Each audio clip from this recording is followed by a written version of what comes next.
شأنه كل شيء هالك إلا وجهه وكل نفس ذائقة الموت وقال كل من عليها فان ويبقى وجه ربك ذو الجلال والإكرام سبحان الله الذي منه خلقت العباد وإليه المعاد فمن يعمل مثقال ذرة خيرا يراه ومن يعمل مثقال ذرة شرا يراه نشهد أن لا إله إلا هو الملك الذي لا ينازع في ملكه ولا يضاد في حكمه يعذب من يشاء بما يشاء كيف يشاء ويرحم من يشاء بما يشاء كيف يشاء تعذيبه المسيئين عدل وعفوه فضل ونشهد أن محمدا سيد المرسلين وخير المبشرين والمنذرين صلى الله عليه وآله الهداة المهديين من ركب سفينتهم نجا واهتدى ومن تخلف عنها ضل وغرق وهوى أوصيكم عباد الله بالاعتصام بالتقوى فإنه حبل متين وعروة عتقى أما بعد فقد قال الحكيم في كتابه الكريم وقوله الحق بسم الله الرحمن الرحيم وإذا جاءك المنافقون قالوا نشهد إنك لرسول الله والله يعلم إنك لرسوله والله يشهد إن المنافقين لكاذبون صدق الله العلي العظيم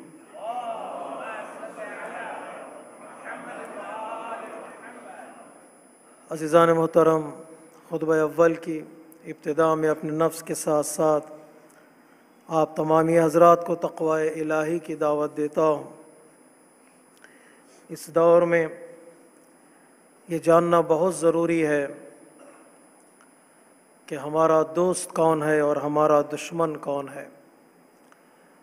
ایک عنوان ہے دین مبین اسلام میں جسے قرآنی عنوان اور قرآنک ٹاپک کہا جا سکتا ہے کہ دشمن شناسی، کہ ہمارا دشمن کون ہے۔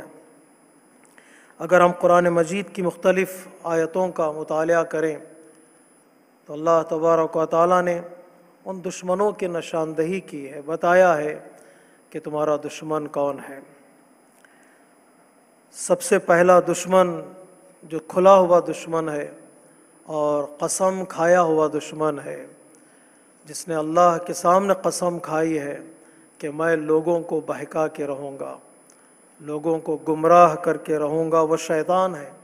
ان الشیطان لکم عدو فاتخذوہ عدوا، شیطان تمہارا دشمن ہے اور اسے دشمن ہی سمجھو، اور اسے اپنا خیر خواہ سمجھو گے اور اسے اپنا دوست سمجھو گے، وہ تمہیں ڈیویٹ کر دے گا اور تمہاری زندگی کو نابود و برباد کر دے گا۔ دوسرا دشمن جس کی طرف اللہ تبارک و تعالیٰ نے قرآن مجید میں بتایا ہے، لفظ عدو کا استعمال بھی اس کے ساتھ ہے، وہ ڈس بلیورز، وہ مشرک جو اسٹبن ہیں، جن لوگوں کے ارادے اچھے نہیں ہیں، جن لوگوں کے ارادے صحیح نہیں ہیں، وہ لوگ بھی تمہارے دشمن ہیں۔ لَتَجِدَنَّ أَشَدَّ النَّاسِ عَدَاوَةً لِلَّذِينَ آمَنُوا وَالَّذِينَ أَشْرَكُوا، جو لوگ مشرک ہیں، جو لوگ ایسوسیٹ کرتے ہیں اللہ کے ساتھ کسی چیز کو یا کسی پرسنالٹی کو، اور وہ بڑے اسٹبن ہیں، اپنے دین کو، اپنے عقیدے کو مضبوط مانتے ہیں، وہ لوگوں کو ڈیویٹ کرنے کی کوشش کرتے ہیں، وہ لوگ بھی تمہارے دشمن ہیں، چاہے مشرکین کی صورت میں ہو اور یا کافر کی صورت میں ہو، مشرک کی صورت میں یا کفار کی صورت میں۔ اللہ تبارک و تعالیٰ نے کافرین کے لیے بھی اس لفظ استعمال کیا، ان الکافرین کانوا لکم عدوا مبینا، یہ جو کافر ہیں، ڈس بلیورس ہیں، تمہارے دین کو پسند نہیں کرتے، تمہارے عملی زندگی کو، پریکٹیکل لائف کو ایکسیپٹ نہیں کرتے، یہ لوگ بھی تمہارے دشمن ہیں۔ وہ مشرک جو اسٹبرن ہیں، وہ کفار جو تمہارے دین کو، عقیدے کو پسند نہیں کرتے، وہ بھی تمہارے دشمن ہیں۔ ایک شیطان، دوسرے مشرکین، تیسرے کفار، اور چوتھے جو سخت تمہارے دشمن ہیں، وہ ہمیشہ تمہارے درمیان رہتے ہیں اور تمہیں برباد کرنے کی کوشش کرتے ہیں، تمہارے ایمان کو اور عمل کو کھا جاتے ہیں۔ وہ منافق ہیں اور ہپوکریٹس ہیں۔ فی قلوبہم مرض فزادہم اللہ مرضا۔ ممکن ہے کافر اور مشرک تم سے دور رہتے ہوں، ان کا حملہ، ان کا اٹیک تم پر اتنا اثر نہ کرتا ہو، لیکن کچھ جو منافق ہیں، جو درمیان میں رہتے ہیں، کبھی اپنے آپ کو مومن کہتے ہیں، کبھی اپنے آپ کو کفار کی طرف لے جاتے ہیں، ان کا وار اور ان کا اٹیک ڈینجرس ہوتا ہے۔ فی قلوبہم مرض، ان کے دل میں بیماری ہے، ایک ڈیسیز ہے۔ اللہ تبارک و تعالیٰ کی بیماری کو کم نہیں کرے گا، اس لیے کہ ان کے اندر وہ بدلنے کی کوئی خواہش نہیں ہے۔ اگر خود بیمار اچھا ہونا نہ چاہے تو اسے کوئی دنیا کا ڈاکٹر اچھا نہیں کر سکتا ہے۔ فی قلوبہم مرض فزادہم اللہ مرضا، یہ بھی دشمن ہے تمہارے۔ اور ظاہر سی بات ہے، بعض روایتوں میں ہم جائیں گے اور روایتوں کا مطالعہ کریں گے تو ائمہ اطہار علیہ الصلوۃ والسلام نے کچھ اور دشمن بھی بتائے ہیں جو ہمارے ہیں۔ وہ ہمارا نفس ہے، ہوائے نفسانی، ہمارے ڈیزائرز ہیں، ہمارے ان لمیٹڈ جو خواہشات ہیں، وہ بھی ہمارے دشمن ہیں، جو ہمیں دین سے، ہمارے اعمال سے اور ہمیں حقیقت، زندگی کی حقیقت سے دور کر دیتے ہیں۔ حتیٰ وہ فیملی ممبرز جو ہمارے ساتھ نہیں ہوتے یا ہم ان کے ساتھ نہیں ہوتے، ایک زندگی، خوبصورت زندگی گزارنے کا ارادہ نہیں بناتے، اللہ تبارک و تعالیٰ کہتا ہے ممکن ہے وہ بھی تمہیں دین سے ہٹا دیں، وہ بھی تمہیں ایک سچی زندگی سے ہٹا دیں۔ یا ایھا الذین آمنوا ان من ازواجکم و اولادکم عدوا لکم، ممکن ہے ہمارے گھر والے بھی ہمارے دشمن ہو جائیں کچھ، اور ممکن ہے کچھ ہمارے بچے بھی ہمارے دشمن ہو جائے، ایک الگ موضوع ہے۔ یہ دشمن ہیں، ان کو جاننا، ان کو پہچاننا بہت ضروری، ایک سٹڈی ہے، ایک قرآنک سٹڈی جس پر غور کرنا بہت ضروری ہے۔ لیکن وہ کرتے کیا ہے، یہ بہت ضروری ہے۔ ایک دشمن تو دشمن ہے، تو ان کا ارادہ کیا ہوتا ہے، ان کا کام کیا ہوتا ہے، اللہ تبارک و تعالیٰ نے قرآن مجید میں ان کے کاموں کی طرف بھی بتایا ہے، وہ ان کا پلان کیا ہے، وہ کرتے کیا ہے۔ سب سے پہلی چیز جو دشمن کرتا ہے، دشمن کا حربہ ہے کہ ways to divide the people اور ڈیسیو دا پیپل۔ کیا طریقہ ہے؟ لوگوں کے اندر ڈاؤٹس کریٹ کرتے ہیں، لوگوں کے اندر شک اور شبہات کریٹ کرتے ہیں۔ وہ کوشش کرتے ہیں کہ لوگ سرٹینٹی سے نکل کر باہر آ جائیں، ان کے اندر وہ یقین نہ رہے، وہ ان کے اندر مضبوطی نہ رہے ایمان کی۔ جو سورہ ناس میں اللہ تبارک و تعالیٰ نے شیطان کے اس کام کی طرف اشارہ کیا ہے، اگرچہ اس میں انسان بھی آ جاتے ہیں، جن بھی آ جاتے ہیں۔ من شر الوسواس الخناس الذی یوسوس فی صدور الناس، وہ لوگ وسپر کرتے ہیں لوگوں کے دلوں میں، وہ آتے ہیں اور جاتے ہیں۔ بعض علماء کرام کہتے ہیں خناس شیطان کے ناموں میں سے ایک نام ہے۔ وہ خناس اس لیے کہتے ہیں کہ وہ خناس کا مطلب ہے آتا ہے، وسپر کرتا ہے، ڈیویٹ کرنے کی کوشش کرتا ہے۔ جب بندہ اعوذ باللہ من الشیطان الرجیم پڑھتا ہے تو بھاگ جاتا ہے، بندہ سمجھتا ہے وہ چلا گیا، چلو جو چاہے کر سکتے ہیں، پھر وہ لوٹ کر آ جاتا ہے۔ جو بار بار وسپر کرنے کے لیے، ڈیویٹ کرنے کے لیے انسان کی زندگی میں نفوذ کرتا ہے، وہ شیطان ہے، اور کوشش کرتا ہے کہ انسان کے اندر وسوسہ پیدا ہو، ڈاؤٹس پیدا ہو، شک و شبہات پیدا ہو۔ جہاں شک آ جاتا ہے وہاں انسان کی طاقت اور انرجی گھٹتی چلی جاتی ہے۔ کسی بھی پرسنالٹی کے بارے میں، کسی بھی آرگنائزیشن کے بارے میں، کسی بھی عقیدے کے بارے میں ایک شک ڈال دیجئے گا، وہ شک انسان کی طاقت کو، انسان کے ایمان کو کھا جاتا ہے، انسان کے سوچنے کی صلاحیت ختم ہو جاتی ہے۔ اس لیے شیطان انسان کے جسم پر اٹیک نہیں کرتا ہے، تو جسم پر جتنا بھی اٹیک کرے انسان علاج کر لے گا، شیطان انسان کے دل پر اٹیک کرتا، فی صدور الناس، لوگوں کے دلوں میں وہ بیماری آ جائے تو پھر اس بیماری کا دور کرنا آسان نہیں ہوتا۔ ایک کام اس کا وسوسہ ڈالنا ہے، جو دوسرا کام دشمنوں کا، مجموعی دشمنوں کا کام یہی ہے۔ تو آپ مثالیں آج کے زمانے میں مثالیں لے سکتے ہیں، سوچ بھی سکتے ہیں کیسے وسوسہ ڈالا جاتا ہے، کیسے ڈاؤٹس لوگوں کے اندر کریٹ کیے جاتے ہیں۔ دوسرا طریقہ دشمنوں کا لوگوں کے درمیان اختلاف ڈالنا، لوگوں کو ڈیوائڈ کرنا، لوگوں کے اندر جدائیاں ڈالنا ہے۔ خصوصی طور پر شیطان کا یہ حربہ ہے۔ اللہ تبارک و تعالیٰ قرآن مجید میں اس کی طرف آیہ کریمہ کے ذریعے بیان کیا کہ انما یرید الشیطان ان یوقع بینکم العداوۃ والبغضاء، جو لوگوں کے اندر دشمنیاں ہیں، جو اینیمیٹی ہے، جو کینہ لوگوں کے اندر پیدا ہوتا ہے، وہ یوں ہی پیدا نہیں ہوتا ہے۔ لوگ تو دیکھنے میں سب سافٹ نظر آتے ہیں، کائنڈ نظر آتے ہیں، شیطان کا کام ہے جو بھائی کو بھائی سے لڑا دیتا ہے، شیطان کا کام ہے جو انسان کو انسان سے لڑا دیتا ہے، جدائیاں ڈال دیتا ہے۔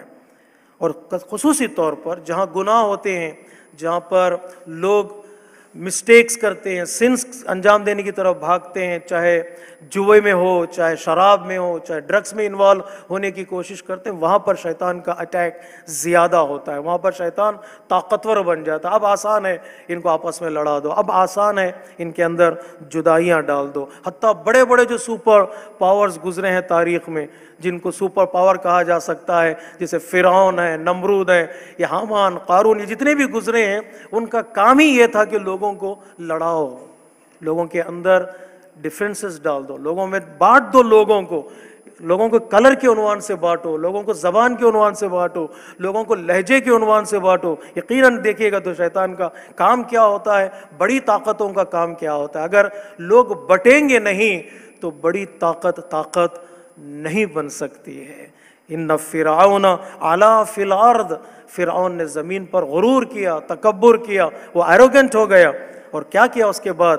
وجعل اہلہا شیعا، فرعون کا کام یہ تھا کہ بنی اسرائیل کو بانٹ دو، ان کے مردوں اور عورتوں کو الگ کر دو، ان کے سوچنے والوں کو الگ کر دو، اور ان کے غور و فکر کرنے والوں کے اندر ڈیویژن ڈال دو، ان کو ڈیوائیڈ کر دو۔ رول کرنا آسان ہوتا ہے، تو ڈیوائیڈ اینڈ رول پالیسی جو ہے یہ نئی نہیں ہے، یہ فرعون نے عطا کی ان لوگوں کو جو لوگ یہ کام کرتے ہیں۔ وہ در حقیقت فرعون کی تقلید میں ہیں جو لوگوں کو بانٹنے کی کوشش کرتے ہیں۔ ان فرعون علا فی الارض وجعل اہلہا شیعا، بانٹو، لوگوں کو تقسیم کرو۔ عربوں میں تقسیم لوگوں کو بانٹ دیا گیا، افریقن کنٹریز میں لوگوں کو بانٹ دیا گیا، لہجے پر بانٹا ہے، زبان پر بانٹا ہے۔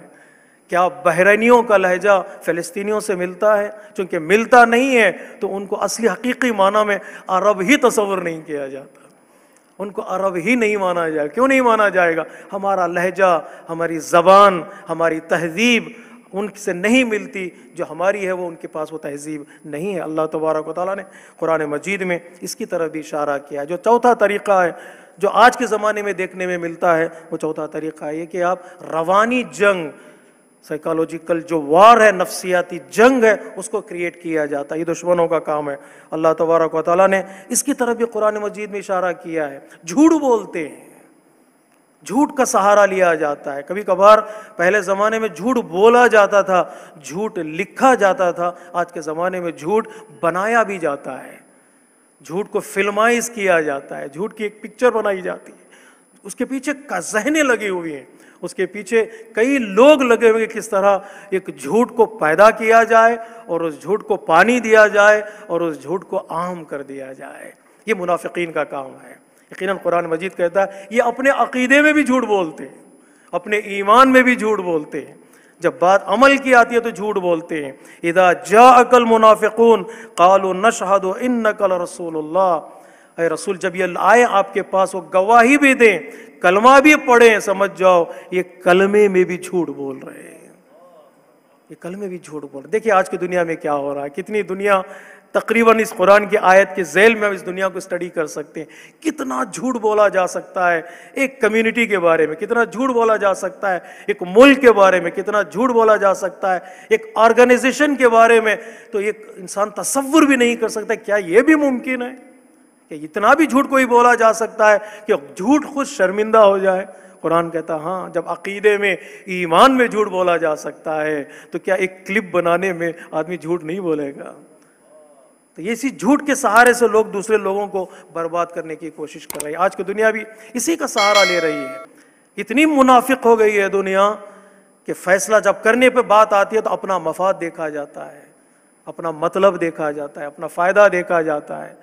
کسی کو ٹیررسٹ بنا دیا، کسی کو فریڈم فائٹر بنا دیا، کسی کی مدد کر دی، کسی کو پانی کے لیے پرمیشن لینے کے لیے وہاں پر لا کر کھڑا کر دیا۔ تعجب نہیں ہوتا ہے کہ آدمی ایک کی گود بھر دی جائے جو کسی کے مخالف کھڑا ہوا ہے، اور دوسرے کے لیے پانی دینا ہے یا نہیں دینا ہے۔ یو این او میں بحث ہو رہی ہے، ایک ریزولوشن پاس کرنے کے لیے کامیاب نہیں ہو سکی ہے۔ اس کو بچے کو پانی دینا ہے یا نہیں دینا ہے۔ اب ہیومینیٹیرین کی بات کرتے ہیں، ہیومینیٹیرین کا پانی کا مطلب وہی ہے، پانی ہے، کھانا پانی اس بچے کو دینا ہے یا نہیں دینا ہے، ایک ریزولوشن پاس کی جائے۔ 3 ہفتے گزر گئے، ایک ریزولوشن پاس نہیں ہوا ہے۔ کیا یہ منافقت نہیں ہے؟ کیا یہ ہپوکریسی نہیں ہے؟ آج دنیا اس کی طرف توجہ کرے تو قرآن نے کیوں اشارہ کیا؟ یہ لوگ وہ ہیں جو ظلم ڈھاتے ہیں اور اپنے ظلم کو خوبصورت طریقے سے دنیا کے سامنے پیش کرتے ہیں اور کہتے ہیں کہ ہم لوگوں کی مدد کرنے والے ہیں۔ اللہ تبارک و تعالیٰ نے کہا نہیں، ان کی دشمنی کو سمجھو، ان کے ارادوں کو سمجھو، اگر نہیں سمجھو گے نقصان میں رہو گے۔ میں دشمن کو بلیم نہیں کر رہا ہوں، اللہ تبارک و تعالیٰ جہاں دشمنوں کی بحث کی ہے، ٹائپس آف دا اینیمیز، جہاں پر ان کے کاموں کی بات کی اللہ تبارک و تعالیٰ نے، وہ کرتے کیا ہیں، کس طرح لوگوں کو ڈیویٹ کرتے ہیں، کس طرح لوگوں کو مارتے ہیں، کس طرح لوگوں کا قتل عام کرتے ہیں، وہیں پر اللہ نے مسلمانوں کے لیے، وہیں پر اللہ نے جو اچھے انسان ہیں ان کے لیے پیغام بھی دیا ہے۔ تمہاری بھی کچھ ریسپانسبلٹیز ہے۔ دشمن سب کچھ کر رہا ہے کا مطلب یہ نہیں کہ تم کچھ بھی نہ کرو۔ کبھی کبھار ہماری خاموشی، کبھی کبھار ہماری سستی، کبھی کبھار ہمارا بیدار نہ ہونا دشمن کو پاورفل بنا سکتا ہے، دشمن کو اور طاقتور بنا سکتا ہے۔ کیا کریں؟ اللہ تبارک و تعالیٰ نے قرآن مجید میں کچھ نسخے دیے ہیں، کچھ پرسکرپشن ہے۔ قرآنک پرسکرپشنز کیا ہے؟ ایک، اللہ تبارک و تعالیٰ کہتا ہے اپنے ایمان کو قوی بناؤ۔ تمہارا مال جائے تو جائے، تمہارا گھر جائے تو جائے، تمہارا ایمان تمہارے ہاتھ سے جانے نہ پائے۔ ایمان کو مضبوط کرو۔ ایسا ہو کہ ایک جرنلسٹ کے گھر والوں کو مار دیا جائے، اس کے بیوی بچوں کو ایک ہی حملے میں، اٹیک میں برباد کر دیا جائے، اور وہ باپ اپنے گھر والوں کی نماز جنازہ پڑھا سکے۔ ہمیں نکالنا، کبھی کبھار چیزوں کو نکالنا پڑتا ہے اخبار سے۔ وہ کھڑا ہو کر کہے میں اپنے گھر والوں کی نماز جنازہ پڑھاؤں گا، کہیں دشمن میرے گھر والوں کو مار کر اور طاقتور نہ بن جائے، سر اٹھا کر نہ چلنے پائے۔ میں نماز پڑھا کر بتا رہا ہوں، ہم مرے تو صحیح ہیں لیکن ہارے نہیں ہیں، ہم ہارے نہیں ہیں۔ اللہ تبارک و تعالیٰ اس ایمان کی طرف اشارہ کرتا ہے، وَإِن تَصْبَرُوا تَصْبِرُوا وَتَتَّقُوا لَا يَضُرُّكُمْ كَيْدُكُمْ شَيْئًا۔ اگر تم صبر اختیار کرو گے، اللہ کا ڈر اور گاڈ کانشیس ہوگے، تو یقین رکھو دشمن کا کوئی حملہ، اٹیک تمہیں نقصان نہیں پہنچا سکتا۔ ایک ایمان کو مضبوط کرنا بہت ضروری ہے۔ اگر مضبوط ہو ایمان حضرت عبد المطلب والا ایمان، اگر مضبوط ہو ایمان حضرت ابو طالب والا ایمان، اگر مضبوط ہو ایمان جنگ بدر میں شریک ہونے والے پیغمبر اسلام کے اصحاب والا ایمان، آج بھی اللہ تبارک و تعالیٰ کی مدد آ سکتی ہے۔ وَلَوْ أَنَّ أَهْلَ الْقُرَىٰ آمَنُوا وَاتَّقَوْا لَفَتَحْنَا عَلَيْهِمْ بَرَكَاتٍ مِّنَ السَّمَاءِ وَالْأَرْضِ۔ وہ برکتیں نازل ہوں گی۔ ہمیں نہیں معلوم برکتوں کا معنی کیا ہے، ہم تو اسے بلیسنگز یا باؤنٹیز کا ترجمہ کر کے گزر جاتے ہیں۔ اللہ بہتر جانتا ہے بلیسنگز کا مطلب کیا ہے۔ آج مظلوموں کی حمایت میں جو نہیں بولنے والے بول رہے ہیں، it is one of the blessings of اللہ تبارک و تعالیٰ۔ آج مظلوموں کی بات کرنے والے ہیں۔ ٹھیک ہے، یزید کے دربار میں بیٹھے ہوئے صحابی نے کھڑے ہو کر کہا ہاتھ کو روک لے، اب تو چھڑی حسین کے ہونٹوں پر نہیں مار سکتا، نہیں مار سکتا۔ کیوں ہے بھائی؟ اس میں کس نے طاقت دی اس کو بولنے کی؟ کس نے ہمت دی اس کو بولنے کی؟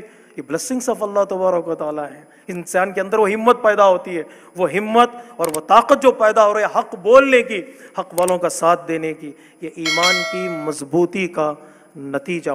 میرا ایمان مضبوط ہو، میرے اندر صبر ہو، تو یقیناً اس کا اثر میری زندگی میں صرف نہیں، میری سوسائٹی میں پڑے گا اور پوری دنیا پر اس کا ایمان کا اثر پڑتا ہے۔ 1 2 میں تفصیل میں جا نہیں سکتا۔ وَأَعِدُّوا لَهُم مَّا اسْتَطَعْتُم مِّن قُوَّةٍ۔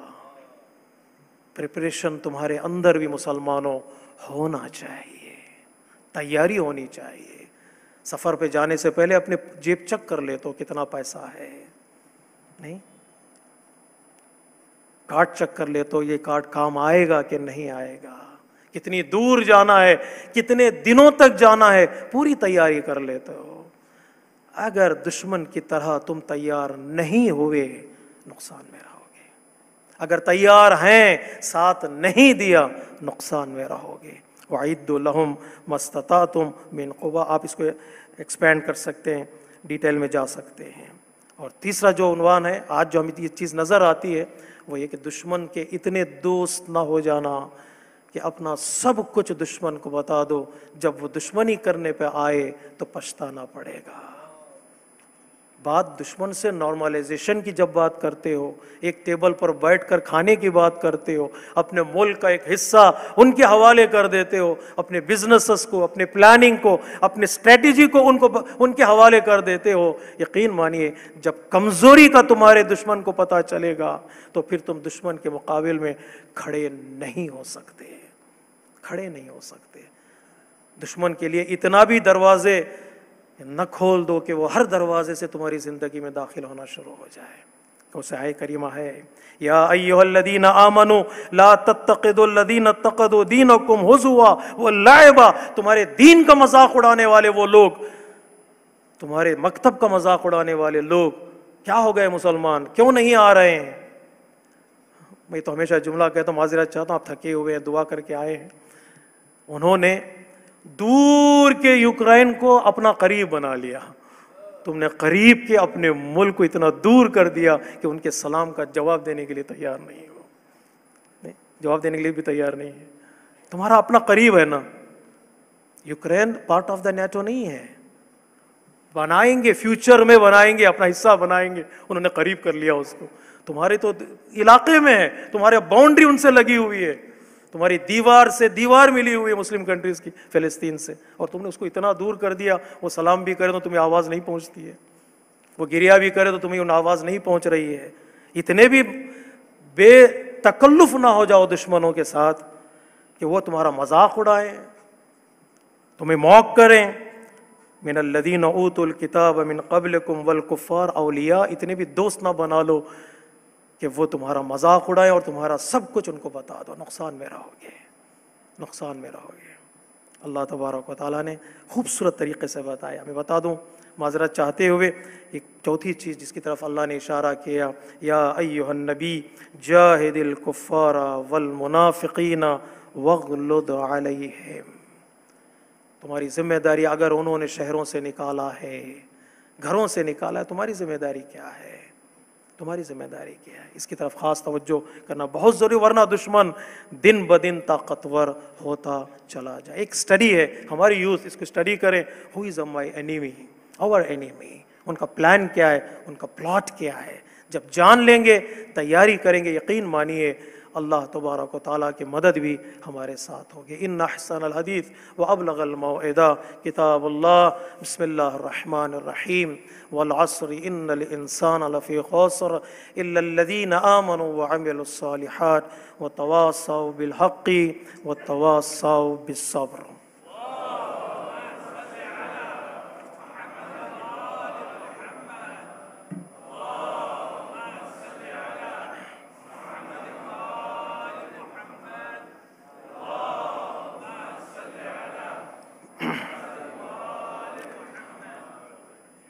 بسم اللہ الرحمن الرحیم، الحمد للہ الذی لا الہ الا هو الحلیم الکریم غافر الذنب وقابل التوب وهو الغفور الرحیم، سبحان من سبقت رحمته غضبا وبسط الیدین بالرحمہ۔ ایک بار پھر اپنے نفس کے ساتھ ساتھ آپ تمامی حضرات کو تقوی الہی کی دعوت دیتا ہوں۔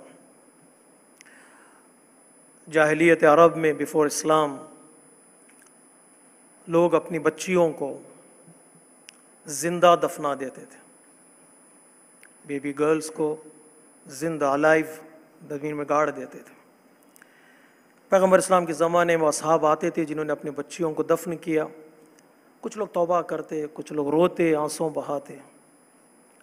اللہ تبارک و تعالیٰ نے ان بچیوں کو جو جاہلیت عرب میں بیفور اسلام اگنورنس ایرا میں جن بچوں کو دفنایا گیا تھا، ان کا تذکرہ کرتا اللہ تبارک و تعالیٰ قرآن مجید.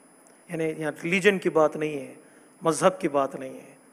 یعنی ریلیجن اور مذہب سے اٹھ کر سورہ کویرت اگر موقع ملے تو آپ تکویر اس کو پڑھیے گا. اذا الشمس کویرت، جب سائنس بتا رہا اللہ تبارک و تعالیٰ قیامت کی ہم سورج کو بلائنڈ کر دیں گے، سٹارز سے ان کے لائٹ کو چھین لیں گے، ماؤنٹینس کو ہم مومنٹ میں لے آئیں گے، اور تمہارا کیپٹل جو اونٹ ہیں، تمہارے کیملز ہیں، جو تمہارا کیپٹل ہے زندگی کا، تم وہ چھوڑ کر بھاگو گے. جب دریاؤں میں ہم آگ لگا دیں گے. اس کے بعد اللہ تبارک و تعالیٰ تو وَإِذَا الْمَوْءُودَةُ سُئِلَتْ، اللہ تبارک و تعالیٰ کہتا ہے کہ ہم اس بچی سے جس کو دفنایا گیا ہے، یہ کمیٹی یہ کہتی ہے کہ ہم سوال کریں گے، ہم کوشچن کریں گے. بِأَيِّ ذَنبٍ قُتِلَتْ. آقا قراتی سے کسی نے پوچھا کیا کربلا قرآن میں ہے؟ آقا قراتی نے کہا اس آیت کو پڑھو، بِأَيِّ ذَنبٍ قُتِلَتْ، اس میں ساری کربلا چھپی ہوئی ہے. کیا مطلب ہے بِأَيِّ ذَنبٍ قُتِلَتْ؟ What sin she was slain. کس کرائم میں تم نے اس بچی کو مارا؟ ایک سوال بچی سے ہوگا، تم بتاؤ. اس لیے پیرنٹ جھوٹ بول سکتے ہیں، سوسائٹی جھوٹ بول سکتی ہے، ملک جھوٹ بول سکتے ہیں، بڑے بڑے انٹرنیشنل آرگنائزیشنز جھوٹ بول سکتے ہیں. اے بیٹی تو بتا تجھے کس گناہ کی وجہ سے لوگوں نے مار ڈالا، کرائم کیا تھا تمہارا؟ بِأَيِّ ذَنبٍ، میمورائز کیجئے اس آیت کریمہ کو. بِأَيِّ ذَنبٍ قُتِلَتْ، اللہ سوال کرے گا. جاہلیت عرب میں ماری جانے والی بچیوں کا سوال اللہ کرے گا، تو کیا آج ہر دن 100 سے زیادہ مارے جانے والے بچوں کا سوال اللہ امت سے نہیں کرے گا؟ کیا یہ آیت کریمہ نہیں لکھی جا رہی ہے بڑی بڑی پہاڑیوں پر بِأَيِّ ذَنبٍ قُتِلَتْ؟ کیا یہ آیت کریمہ نہیں لکھی جا رہی ہے بڑے بڑے بلڈنگز اور گھر آرگنائزیشنز کے مین دروازے پر، ڈورز پر کہ بِأَيِّ ذَنبٍ قُتِلَتْ؟ کیوں مارا جا رہا ہے؟ کرائم کیا ہے؟ انہوں نے کس کا کیا بگاڑا تھا؟ اس سوال کا جواب دینا ہوگا، سب کو دینا ہوگا. مسلمانوں کو تو بہت زیادہ دینا ہوگا، عربوں کو تو اور زیادہ دینا ہوگا، جو نیبرنگ کنٹریز ہیں ان کو تو اور سب جواب دینا ہوگا کہ بِأَيِّ ذَنبٍ قُتِلَتْ. اور اللہ کی بارگاہ میں جھوٹ نہیں بولا جا سکتا.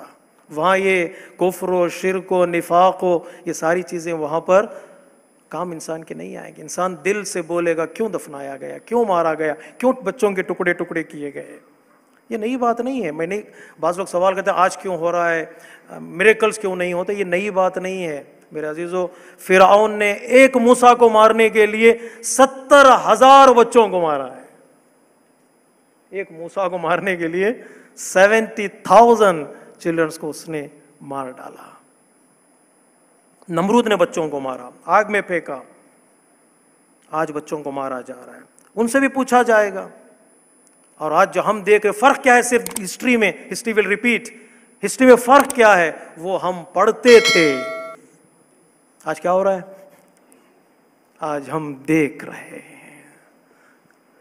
آج ہم کل ہم ہسٹورین بنیں گے اور یہ لکھیں گے آنکھوں دیکھا حال. وہ کتاب پڑھنے والے پوچھیں گے تم کیا کر رہے تھے، تم کیا کر رہے تھے. میں اپنے لیے سوال کر رہا ہوں، آپ کے لیے معذرت چاہتا ہوں. جواب دیں گے بچہ، آج کا بچہ جو مر رہا ہے وہ جواب دے گا مسلمانوں کی غفلت نے ہمیں مروا دیا، بے حسی نے مروا دیا.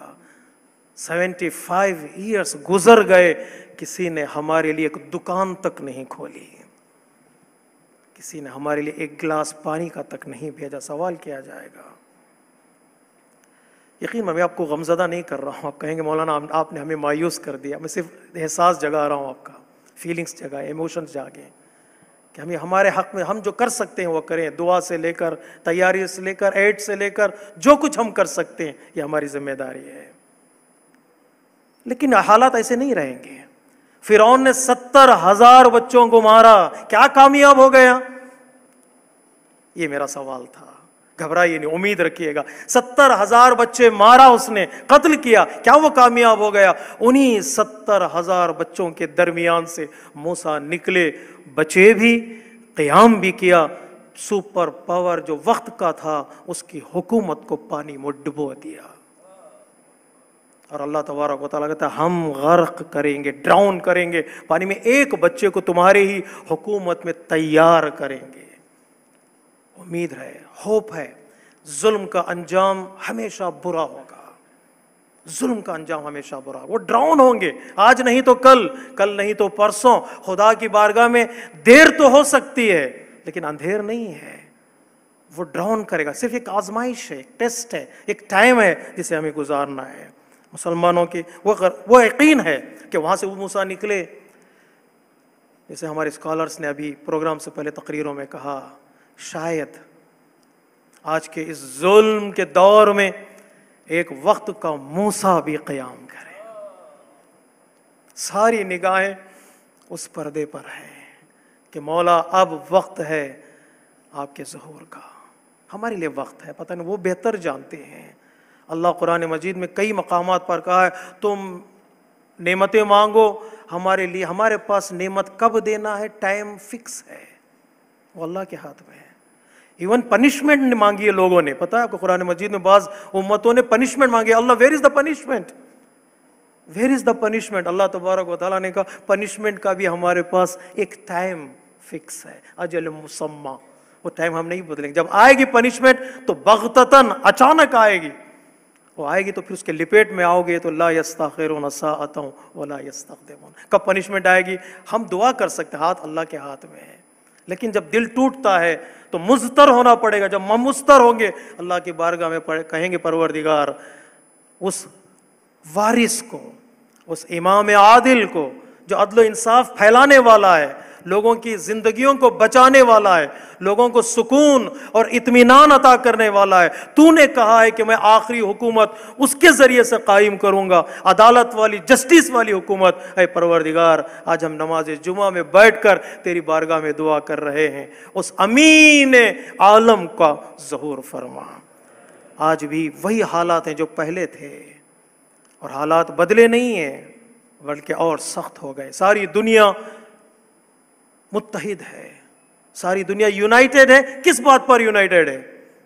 وہ تظاہر الدمان علینا، مسلمانوں کو مارنے پر یونائٹڈ ہے۔ تو دل سے آواز نکلے پروردگار وہ آئے تو زمین میں اطمینان ہو، سکون ہو۔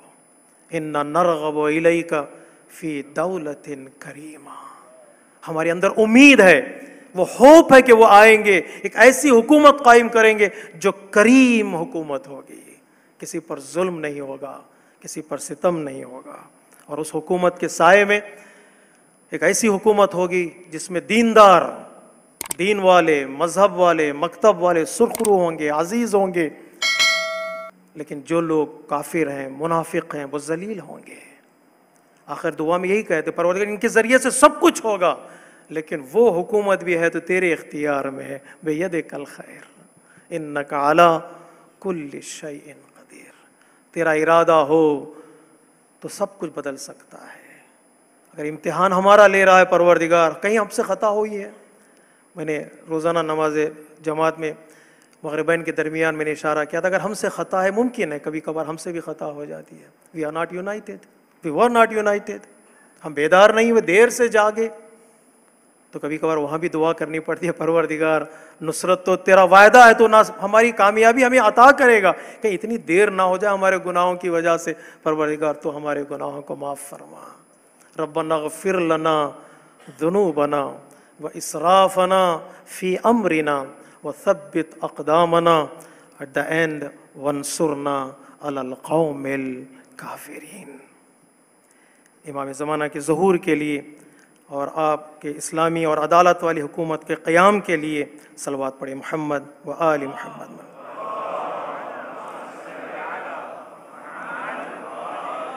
اللہم صلی علی سید المرسلین و شفیع المذنبین نبیا محمد صلی اللہ علیہ وآلہ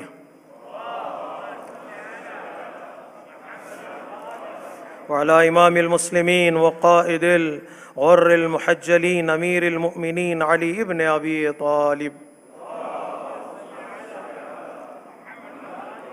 وعلى سیدۃ النساء العالمین وبضعۃ خاتم النبیین سیدتنا فاطمہ بنت رسول اللہ وعلى الحسن المجتبى والحسين الشهيد بكربلاء سيدي شباب أهل الجنة وعلى أئمة المسلمين وقادة المؤمنين علي بن الحسين ومحمد بن علي وجعفر بن محمد وموسى بن جعفر وعلي بن موسى ومحمد بن علي وعلي بن محمد والحسن بن علي عليهم الصلوات والسلام. اللهم صل على مولانا صاحب الزمان صلوات الله وسلامه عليه وعلى آبائه الكرام. اللهم اجعلنا ممن يذكر فتنفع الذكرى.